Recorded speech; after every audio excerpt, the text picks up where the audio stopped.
ओम शांति। आज है 17 सितंबर, शिव बाबा की अव्यक्त मुरली। व्यर्थ बोल, डिस्टर्ब करने वाले बोल से स्वयं को मुक्त कर। क्या कह रहे हैं बाबा? व्यर्थ बोल और डिस्टर्ब करने वाले बोल से स्वयं को मुक्त कर बोल की इकोनॉमी करो। आज बाप दादा चारों ओर की आत्माओं को आप सभी के साथ देख रहे हैं। चारों ओर के बच्चे आकार रूप से बाप दादा के सामने हैं। डबल सभा, साकारी और आकारी दोनों कितनी बड़ी सभा है। बाप दादा दोनों सभा के बच्चों को देख हर्षित हो रहे हैं, क्योंकि बाप दादा हर एक बच्चे को विशेष 2 रूपों से देख रहे हैं। हर एक बच्चा इस सर्व मनुष्य आत्माओं के पूर्वज सारे वृक्ष का फाउंडेशन है। क्या है? पूर्वज है और सारे वृक्ष का फाउंडेशन है, क्योंकि जड़ से सारा वृक्ष निकलता है। और दूसरे रूप में पूर्वज बड़े को भी कहते हैं। तो सृष्टि के आदि में आप आत्माओं का ही पार्ट है। आदि में यानी शुरुआत में, इसीलिए बड़े ते बड़े हो। इस कारण सर्व आत्माओं के पूर्वज हो। साथ साथ ऊंचे ते उच्च बाप की पहली रचना आप ब्राह्मण आत्माएं हो। तो जैसे ऊंचे ते उच्च भगवान है, वैसे बड़े ते बड़े पूर्वज आप हो। तो इतने सारे पूर्वज बच्चों को देख बाप हर्षित होते हैं। आप भी हर्षित होते हो कि हम पूर्वज हैं। उसी निश्चय और नशे में रहते हो। तो बाप दादा आज पूर्वजों की सभा देख रहे हैं। आप सभी जो भी बाप के बच्चे हो, माया से बचे हुए हो। बच्चे का अर्थ ही है बाप का बनना, अर्थात बच्चे बनना। तो माया से बचे हुए बाप के बच्चे बनते हैं। आप सभी माया से बचे हुए हो ना, कि कभी चक्कर में आ जाते हो? क्या पूछ रहे हैं बाबा? आप बाबा के बच्चे बने हो कि सभी माया के बचे हुए हो, या कभी चक्कर में आ जाते हो? कहते हैं ना, ऐसा भी चक्रव्यूह होता है जो बहुत तरीके से निकलना होता है। तो कोई भी माया के चक्रव्यूह में फंसने वाले तो नहीं हो। क्या कोई चक्कर है? बचे हुए हो? हाँ जी, सब बच्चे क्या कह रहे हैं? हाँ जी बाबा। ऐसे नहीं करना कि यहाँ हाँ जी करके जाओ और वहाँ जाकर कहो ना जी, है ना। जब एक बार चक्कर से निकलने का रास्ता या विधि आ गई, तो फिर फंसने की तो बात ही नहीं। माया को भी अच्छी तरह से जान गए हो ना, कि कभी अनजान बन जाते हो, फिर कहते हो हमको तो पता नहीं पड़ा कि ये माया है, क्योंकि ये आजकल का फैशन है। क्या कह रहे हैं बाबा? कि पता पड़ा माया है, क्योंकि जैसे कि ये आजकल का फैशन है। भिन्न भिन्न फेस बहुत पहन लेते हैं, नकाब पहन लेते हैं ना। अभी अभी क्या बनेंगे और अभी अभी क्या बनेंगे। तो माया के पास भी ये फसाने के फेस बहुत हैं। उसके पास अच्छा बड़ा दुकान है। जिस समय जो रूप धारण करना चाहे उस समय कर लेती है। और अगर जाने अनजाने फंस गए तो निकलने में बहुत टाइम लगता है। और संगम का 1 सेकंड व्यर्थ जाना अर्थात 1 वर्ष गवाना, सेकंड नहीं। आप सोचो संगम युग कितना छोटा है। अभी तो डायमंड जुबली मना रहे हो, और इस थोड़े से समय में जो बनना है, जो जमा करना है, वो अभी बन सकते हैं। तो बाप दादा देख रहे थे कि बनने का समय कितना थोड़ा है, और बनते हो सारा कलम। तो कहाँ 5,000, कहाँ अभी 60 वर्ष। चलो आगे कितना भी समय होगा, लेकिन हजारों की गिनती में तो नहीं होगा ना। तो इस थोड़े से समय में राज्य अधिकारी बनने व रॉयल फैमिली में आने के लिए क्या करना होगा, आज बाबा ये बता रहे। वैसे संख्या के हिसाब से सतयुग में विश्व का तखत सभी को तो मिल भी नहीं सकता। संख्या के हिसाब से मानो पहले लक्ष्मी नारायण तो तखत पर बैठेंगे, लेकिन जो पहले लक्ष्मी नारायण की रॉयल फैमिली है, उन्हों को भी इतना भी ही सभी द्वारा स्नेह और सम्मान मिलता है। तो अगर पहली राजधानी के रॉयल फैमिली में भी आते हैं तो वो पहला नंबर है। चाहे बड़े तख्त पर नहीं बैठते, है ना, महाराजा बेशक नहीं बनते, लेकिन प्रारब्ध नंबर 1 के हिसाब से ही है। नहीं तो आप सभी लोगों को त्रेता तक भी तखत थोड़े ही मिलेगा। लेकिन विश्व राज्य अधिकारी का लक्ष्य सभी का है ना, कि वहाँ भी एक स्टेट के राजा बन जाएंगे। तो पहले नंबर के रॉयल फैमिली में आना ये भी श्रेष्ठ पुरुषार्थ है। कोई को तखत मिलता और किसी को रॉयल फैमिली मिलती, इसके भी गुह्य रहस्य हैं। जो सदा संगम पर बाप के दिल तख्त नशीन स्वतः और सदा रहता है। क्या कह रहे हैं बाबा, ध्यान से सुनेंगे। जो सदा संगम पर बाप के दिल तख्त नशीन स्वतः और सदा रहता है, कभी कभी नहीं। जो सदा आदि से शुरुआत से अंत तक स्वप्न मात्र भी, संकल्प मात्र भी पवित्रता के व्रत में सदा रहा है, स्वप्न तक भी अपवित्रता को टच नहीं किया है, ऐसी श्रेष्ठ आत्माएं तख्त नशीन हो सकती हैं। जिसने चारों ही सब्जेक्ट में अच्छे नंबर लिए हैं, आदि से अंत तक अच्छे नंबर से पास हुए, यानी जरा सी भी इम्प्योरिटी नहीं आई है जब तक आत्मा इस ज्ञान में आई है। बाबा कह रहे हैं उसी को ही पास विद ऑनर कहा जाएगा, वही तख्त पे बैठेंगी। बीच बीच में यदि मार्क्स कम हुई है नंबर, तो मेकअप किया है, मेकअप वाला नहीं, लेकिन आदि से, शब्द पे ध्यान देंगे, आदि यानी शुरुआत से चारों ही सब्जेक्ट में बाप के दिल पसंद हैं, वो तखत ले सकता है। साथ साथ जो ब्राह्मण संसार में सभी के प्यारे और सभी के सहयोगी रहे हैं, ध्यान देंगे, संसार में ब्राह्मण संसार में सभी के प्यारे और सभी के सहयोगी रहे हैं। ब्राह्मण परिवार हर एक दिल से सम्मान करता है, ऐसा सम्मानधारी तखत नशीन बन सकता है। अगर इन बातों में किसी न किसी में कमी है तो वो नंबर वार रॉयल फैमिली में आ सकता है, नंबर वार। चाहे फैम पहले में आवे, चाहे 8वीं में आवे, चाहे त्रेता में आए, तो अगर तख्त नशीन बनना है तो इन सभी बातों को चेक करो। अगर सेवा में 100 मार्क्स जमा हैं और धारणा में 25%, तो क्या होगा? क्या कह रहे हैं बाबा, सेवा आप 100% कर रहे हैं लेकिन धारणा में 25%, तो क्या होगा? वो अधिकारी बनेगा। कई बच्चे और सब्जेक्ट में आगे चले जाते हैं, लेकिन जो प्रैक्टिकल धारणा में, क्या कह रहे हैं बाबा, प्रैक्टिकल धारणा में जैसा समय है वैसा अपने को मोल्ड करना, वो है रियल गोल्ड। जैसा समय वैसा खुद को गोल्ड मोल्ड कर लेना, उसको कह रहे हैं बाबा रियल गोल्ड।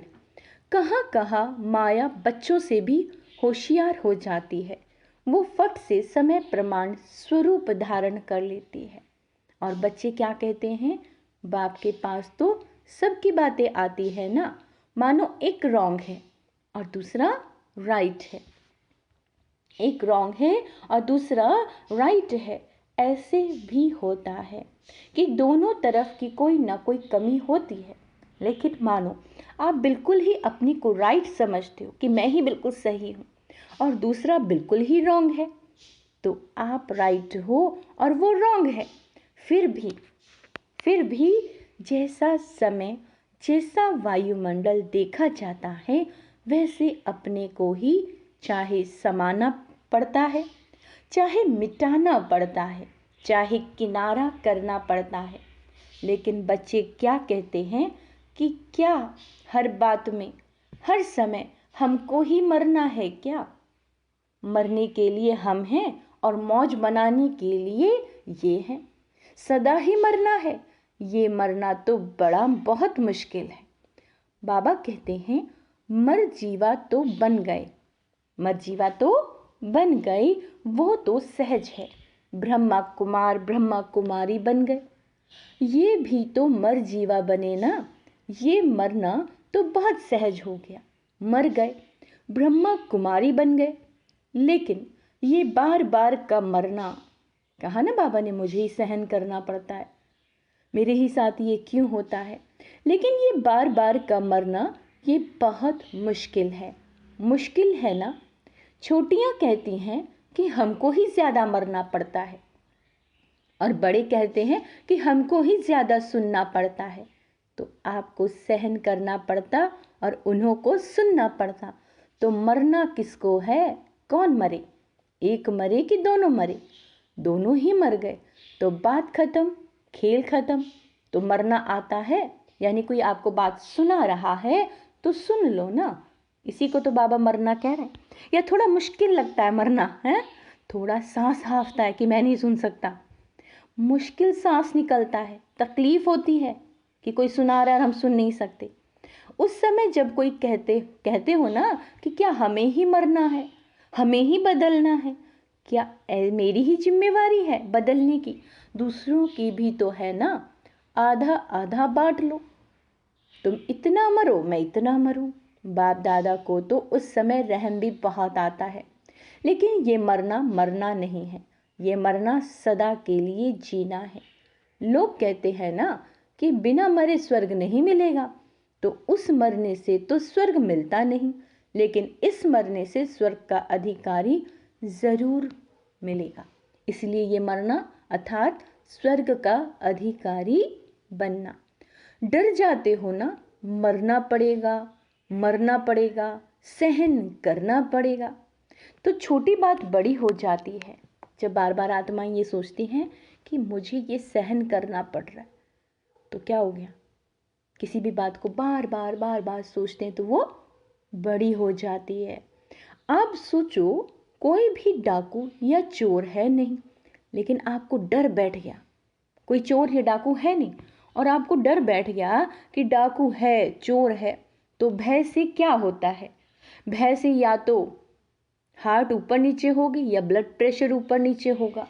डर से होता है ना, तो डर जाते हो। मरना बड़ी बात नहीं है, लेकिन आपका डर बड़ी बात बना देता है। फिर कहते हैं पता नहीं हमको क्या होता है, पता नहीं। लेकिन जैसे हिम्मत से मर्जीवा बनने में भय नहीं किया, खुशी खुशी किया, ऐसे खुशी खुशी से परिवर्तन करना, यानी सहन भी करना है ना। तो बाबा कहते हैं ऐसे ही खुशी खुशी से सहन कर लो। सुन लो ना, मरना शब्द नहीं है, लेकिन आपने मरना मरना शब्द कह दिया कि हम ही मर रहे हैं, इसीलिए डर जाते हैं। वास्तव में ये मरना नहीं है, लेकिन अपने धारणा की सब्जेक्ट में नंबर लेना है। क्या कह रहे हैं बाबा? धारणा की सब्जेक्ट में नंबर लेना है। सहन करने में घबराओ मत। क्यों घबराते हो? क्योंकि समझते हो कि झूठी बात में हम सहन क्यों करें। लेकिन सहन करने की आज्ञा दी किसने? कोई कुछ कहे तो सहन कर लो, चुप रहो। झूठ बोलने वालों ने दी है। कई बच्चे सहन करते भी हैं, लेकिन मजबूरी से सहन करना और मोहब्बत में सहन करना, इसमें अंतर है। बात के कारण सहन नहीं करते हो, लेकिन बाप की आज्ञा है सहनशील बनो तो बाप की आज्ञा मानते हो। तो परमात्मा की आज्ञा मानना ये खुशी की बात है ना, कि मजबूरी है तो कई बार सहन करते करते भी हो, लेकिन थोड़ा मिक्स हो जाता है, मोहब्बत भी होती है और मजबूरी भी हो जाती है ना। सहन करे, बाबा कहते हैं सहन कर ही रहे हो तो क्यों नहीं खुशी से करो, मजबूरी से क्यों करो। वो व्यक्ति सामने आता है ना तो मजबूरी लगती है, और बाप सामने आवे कि बाप की आज्ञा का पालन कर रहे हो तो मोहब्बत लगेगी, मजबूरी नहीं। तो ये शब्द नहीं सोचो, आजकल ये थोड़ा कॉमन हो गया है, मरना पड़ेगा मरना पड़ेगा। कब तक मरना पड़ेगा, अंत तक या 2 साल 1 साल 6 मास, फिर तो अच्छा मर जाएं, लेकिन कब तक मरना है। लेकिन ये मरना नहीं, अधिकार पाना है। तो क्या करेंगे, मरेंगे। यह मरना शब्द खत्म कर दो। मरना सोचते हो ना तो मरने से तो डर लगता है ना। देखो अपना मृत्यु तो छोड़ो, कोई तो दूसरे की मृत्यु देखकर भी डर जाते हैं।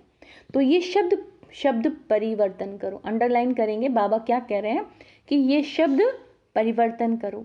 ऐसे ऐसे बोल नहीं बोलो, शुद्ध भाषा बोलो। ब्राह्मणों की डिक्शनरी में यह शब्द है ही नहीं। पता नहीं किसने शुरू किया तो आप लोगों में से ही है ना। आप माना जो सामने बैठे हैं, वह नहीं, ब्राह्मणों ने ही किया है। बाप दादा ने तो एक मिसाल सुनाया, लेकिन सारे दिन में ऐसे व्यर्थ बोल या मजाक के बोल बहुत बोलते हैं। अच्छे शब्द नहीं बोलेंगे, लेकिन कहेंगे मेरा भाव नहीं था, यह तो मजाक में कह दिया। तो ऐसा मजाक क्या ब्राह्मण जीवन में आपके नियमों में है। शब्द पे ध्यान देंगे, ब्राह्मण जीवन में आपके नियमों में है, लिखा हुआ तो है नहीं। कभी पढ़ा है कि मजाक कर सकते हैं, मजाक करो, लेकिन ज्ञान युक्त और योग युक्त। बाकी व्यर्थ मजाक जिसको आप मजाक समझते हो, लेकिन दूसरे की स्थिति डगमग हो जाती है, तो वह मजाक हुआ या दुख देना हुआ। क्या कह रहे हैं बाबा कि आप मजाक के नाम पर दूसरों को बच्चे दुख दे देते हो।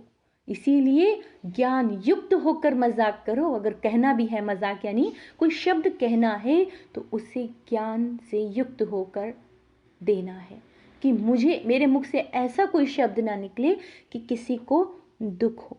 तो आज बाप दादा ने देखा कि एक तो सभी पूर्वज हैं, और दूसरा सबसे बड़े ते बड़े पूज्य आत्माएं भी आप हो। आप जैसी पूज्या सारे कल्प में किसकी नहीं होती। तो पूर्वज भी हो और पूज्य भी हो, लेकिन पूज्य भी नंबरवार, जो भी ब्राह्मण बनते हैं उनकी पूजा होती ज़रूर है, लेकिन किसकी विधि पूर्वक होती है और किसी की काम चलाओ।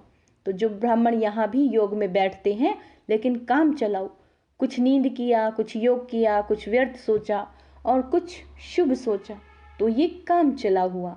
सफ़ेद बत्ती जल गई, काम पूरा हो गया। ऐसी धारणा में भी काम चलाओ बहुत होते हैं। कोई तो सरकम ट्रांस आएगा तो कहेंगे अभी तो ऐसे करके चलाओ, पीछे देखा जाएगा। तो ऐसे की पूजा काम चलाओ होती है। देखो लाखों शालिग्राम बनाते हैं, लेकिन क्या होता है, विधि पूर्वक पूजा होती है, काम चलाओ होती है ना। पाइप से नहला दिया, तिलक भी कटोरी भर करके पंडित लोग ऐसे ऐसे कर देते हैं, छिटक मार देते हैं, है ना, तिलक लग गया, तो ये क्या हुआ, काम चला हुआ ना।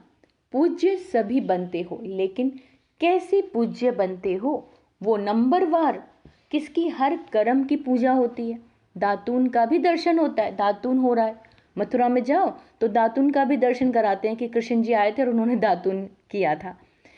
इस समय दातून का समय है, तो काम चलाओ नहीं बनना, नहीं तो पूजा भी ऐसी ही होगी। अच्छा, सभी टीचर्स खुश हो या कोई इच्छा अभी भी मन में है। कोई भी इच्छा होगी तो अच्छा बनने नहीं देगी। या इच्छा पूर्ण करो या अच्छा बनो, आपके हाथ में है। क्या कह रहे हैं बाबा, या इच्छा पूर्ण करो या अच्छा बनो, आपके हाथ में है। और देखा जाता है कि ये इच्छा ऐसी चीज़ है, जैसे धूप में आप चलते हो तो आपकी परछाई आगे जाती है। ध्यान देंगे, जब आप धूप में जा रहे हैं तो आपकी जो शैडो है, परछाई है, वो आपसे आगे है और आप उसको पकड़ने की कोशिश कर रहे हो, तो पकड़ी जाएगी और आप पीठ करके आ जाओ। तो परछाई कहाँ जाएगी? आपके पीछे पीछे आएगी। तो इच्छा अपनी तरफ आकर्षित कर रुलाने वाली है। अगर आप किसी भी चीज़ की इच्छा कर रहे हैं, मेरा ये काम हो जाए, तो बाबा ने कह दिया है कि जो इच्छा है ना, ये आपको रुलाने वाली है। तो इच्छाओं को छोड़ दो, पीठ कर लो उनकी तरफ, तो इच्छा फिर आपके पीछे पीछे आएगी। मांगने वाला कभी भी संपन्न नहीं बन सकता। और कुछ नहीं मांगते हो, लेकिन रॉयल मांग तो बहुत करते हो। जानते हो ना रॉयल मांग क्या है?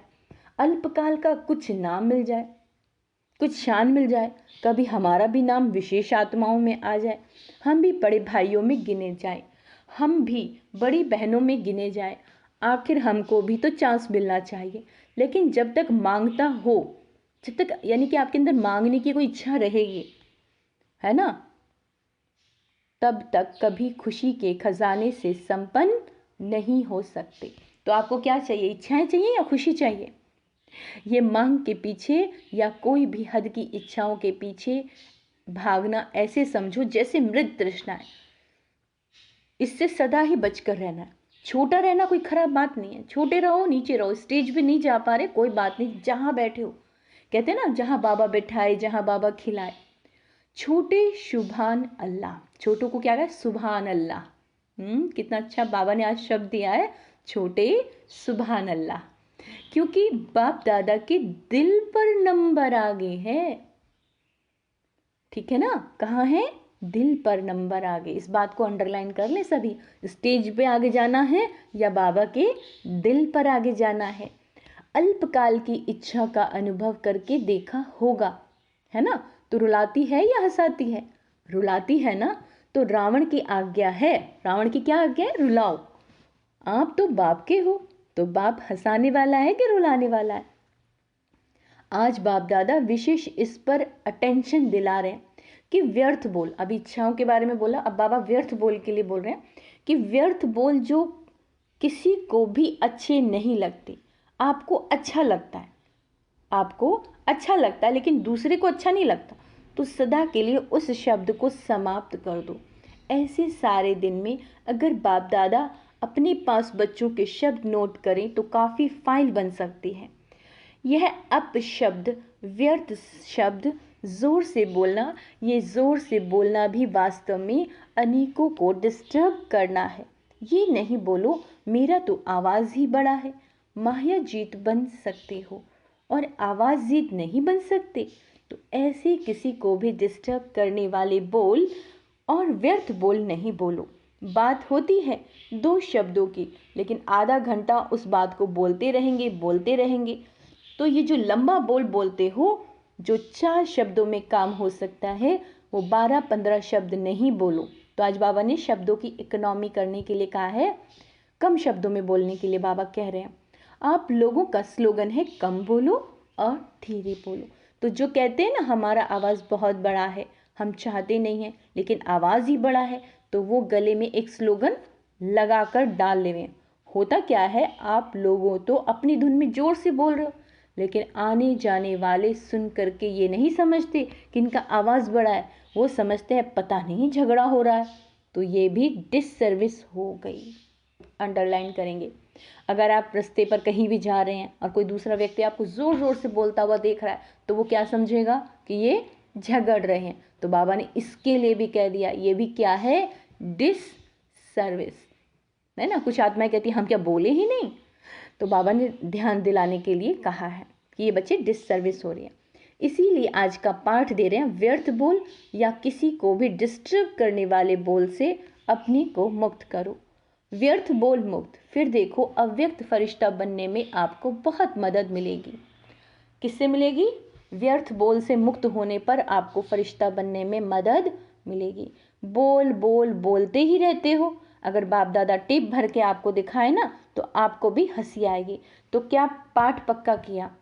बोल की इकोनॉमी करो, अपने बोल की वैल्यू रखो। जैसे महात्माओं को कहते हैं ना, सत्य वचन महाराज, तो आपकी बोल सदा सत्य वचन अर्थात कोई ना कोई प्राप्ति कराने वाले वचन हो। किसी को चलते फिरते हंसी में कह देते हो, ये तो पागल है, ये तो बेसमझ है। ऐसे कई शब्द बाप दादा अभी भूल गए, लेकिन सुनते हैं तो बाप ब्राह्मणों के मुख से, ऐसे शब्द निकलना ये मानो आप सत्यवचन महाराज वाले किसी को श्राप दे देते हो। ऐसे किसी को नहीं कहना है। बाबा कहते हैं सुख दो, किसी को श्रापित नहीं करो। युक्ति युक्त बोल बोलो और काम का बोलो, व्यर्थ नहीं बोलो। तो जब बोलना शुरू करते हो तो 1 घंटे में चेक करो कि कितने व्यर्थ हुए और कितने सत्य वचन हुए। आपको अपने बोल की वैल्यू का पता नहीं तो बोल की वैल्यू को समझो। अब शब्द नहीं बोलो, शुभ शब्द बोलो, क्योंकि अभी लास्ट मास है और आदि का मास डायमंड जुबली। तो सारा साल डायमंड बनेंगे या 6 मास बनेंगे? सारा साल बनेंगे ना। इसीलिए बाप दादा डायमंड जुबली के पहले बच्चों को विशेष अटेंशन दिला रहे हैं। बाप दादा चारों ओर के दृश्य को देखते ही रहते हैं, सारा दिन नहीं देखते, सेकंड में सब देखते हैं। तो पाठ पक्का किया। मुक्त बनना है या थोड़ा थोड़ा युक्त और थोड़ा थोड़ा मुक्त। हर एक अपने को देखो, ये नहीं शुरू करना कि बाबा ने वाणी चलाई फिर भी बोल रहा है। दूसरे को नहीं देखना, अपने को देखो। मैंने बाप की श्रीमत को कितना अपनाया।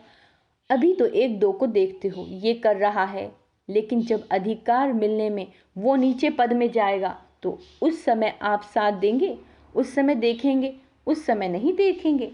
फिर अभी क्यों देखते हो? अच्छा, सभी मुक्त बनेंगे ना।